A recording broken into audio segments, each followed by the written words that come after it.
সেরকমের মধ্যে রয়েছে তাদের জন্য আমরা শীঘ্রই একটা ক্রাশ প্রোগ্রাম আমরা অ্যানাউন্স করি। স্যার, এটা আপনি বলেছেন, আমরা একটা বিরতি নিচ্ছি, কিন্তু যদি আবার আপনার এই প্রোগ্রামের মাঝখানে সেগুলি আবার পাবলিক বিশ্ববিদ্যালয়ের কাছে চলে যায়, তাহলে কি স্যার একটা কি অবস্থা হবে? আমরা একটা বিরতি নিয়ে ফিরে স্যার আপনার কাছে আবার এটা শুনবো স্যার।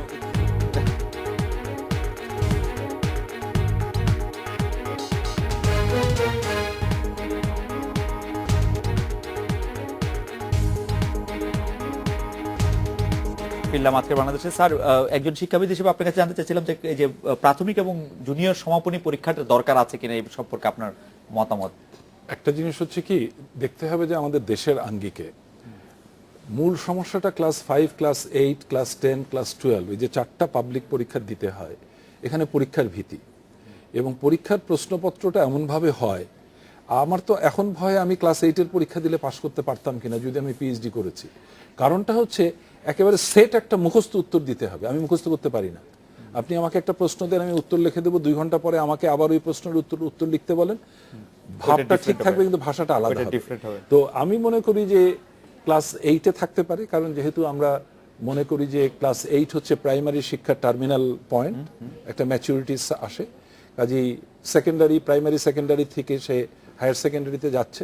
ক্লাস 12 একটা থাকতে পারে, 8, 9, 10, 11 9, 10, 11, 12 এই 4 বছর একসাথে ও লেভেল এ লেভেল পরীক্ষার সিস্টেম যদি আমরা দেখি। আর সবচেয়ে বড় কথা হচ্ছে পরীক্ষার ভীতি দূর করতে হবে, পরীক্ষার ভীতি দূর করতে হবে। জনাব নজরুল ইসলাম খান, আপনি যদি এই প্রসঙ্গে বলতে আচ্ছা, এর একটা ব্যাকগ্রাউন্ড না জানলে এটা বোঝা যাবে না কেন এটা করা হয়েছে। তার কারণ আমরা এই পরীক্ষা ইন্ট্রোডিউস করার আগে জানতাম না কোন স্কুল কেমন করে, এবং যখন পরীক্ষা ইন্ট্রোডিউস করা হলো তখন দেখলাম 1200 প্রায় 8 থেকে 1200 স্কুলে কেউই পাস করে না। এটা যখন ধরা পড়লো তখন কিন্তু অ্যাড্রেস করা সম্ভব হলো। ঠিক সেরকম এইটাও কে কি করছে এটা কিন্তু জানা যেত না। তবে আমি মনে করি এখন এসএসসি পরীক্ষাটা উঠিয়ে দেওয়া উচিত। তার কারণ 5-এ যদি হয় ওখানে একটা মনিটরিং ব্যবস্থা, 8-এ যদি হয় তারপরে এসএসসি দরকার নেই, এইচএসসি পরীক্ষাটা থাকা দরকার। এটা এই জন্য দরকার যে কে কি করছে এটা বোঝার জন্য। প্রফেসর হারুন রশিদ, আপনি সার্বিক শিক্ষার আশার দিকগুলি যদি একটু বলেন আমাদের।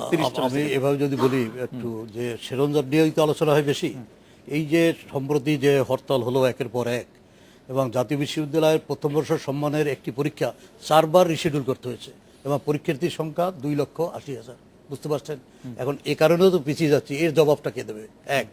দ্বিতীয়ত সার্বিক শিক্ষার ব্যাপারে যেটা বলেছেন, আমি তো মনে করি যে শিক্ষার ক্ষেত্রে বাংলাদেশে একটা গণজাগরণ সৃষ্টি হয়েছে, এবং অত্যন্ত আপনাকে থামাতে হচ্ছে স্যার। একটি প্রশ্ন না করলেই নয়। একজন প্রশ্ন করেছেন যে কারাগারে পরীক্ষা দেওয়া গেল, হাসপাতালে দেওয়া যায় না। হাসপাতালে কি দেওয়া যায় না নাকি স্যার পরীক্ষা?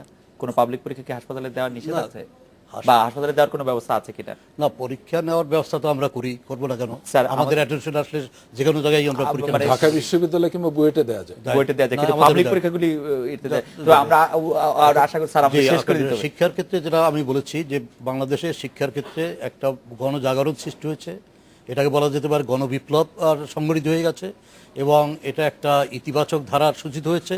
পরীক্ষা অ্যাপারেন্টলি মনে হতে পারে বেশি, এবং যে কোনো সিস্টেম নতুন যখন ইনস্টিটিউট হয় পক্ষে বিপক্ষে নানা মত থাকে, কিন্তু আমার ধারণা যে ইট উইল টেক শেপ, এবং এলিটিস্ট কনসেপ্ট থেকে আজকে সাংবিধানিক যে অঙ্গীকার, যে একটা মাস এডুকেশন, সেদিকেই আমরা যাচ্ছি।